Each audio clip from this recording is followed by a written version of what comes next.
like lights and cords, screen printing materials, camera gear. We're in my shared workspace studio. My name is Michael, and I'm 30 years old.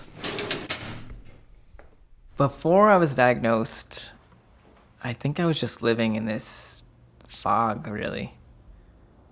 I mean, I got up every day, I went to work, I had a girlfriend, I had a job, I paid my bills, but I was pretty unhappy.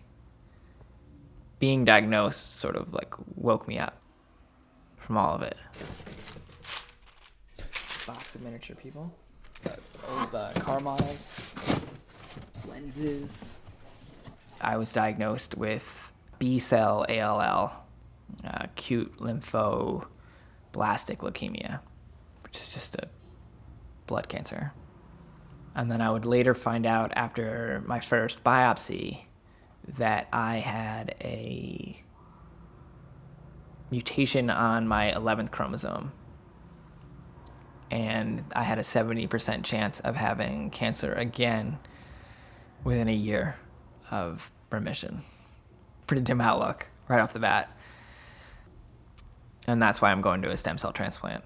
It's because of the mutation. Yarn. Miscellaneous. Paper. Paint. I will most likely survive the transplant itself. It's whether or not I'll live afterwards that's the real question. And some of that comes down to dumb luck. And if there's one thing I've learned in the last 150 days is I don't have a lot of luck when it comes to staying out of critical condition.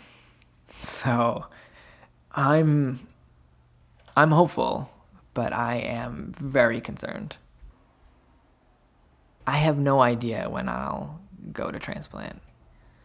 And on Thursday I find out. And that's a little petrifying. Having a solid date, you know? It scares the shit out of me. The whole process scares me to death. It's not the transplant itself that will kill you. It's any bacteria that you come into contact with. You have to basically stay out of the world for a year. Like if you make it past the year point and your bone marrow biopsies come up negative, you are actually cured of cancer. And it's actually the only cure there is. I would actually be cured, which is a pretty cool thing. Rubbing alcohol, gas masks, ink, acrylic blocks, batteries. You know, your basic everyday art studio stuff.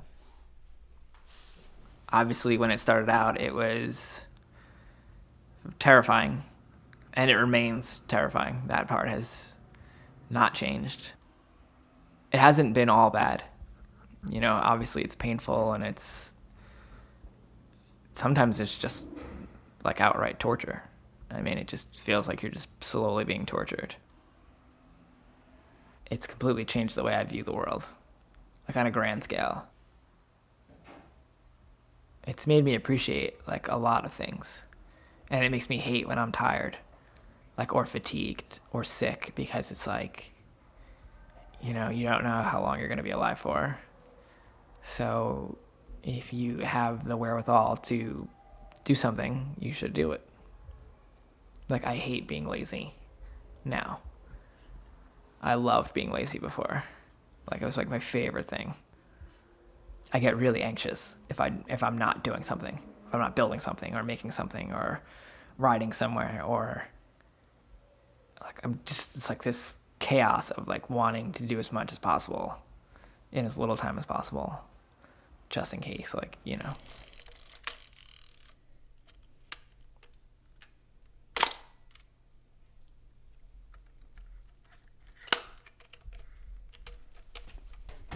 People always tell you that you're not alone, and I find that to be really obnoxious. Like, their idea of fighting is like wearing a bracelet, and your idea of fighting is substantially different.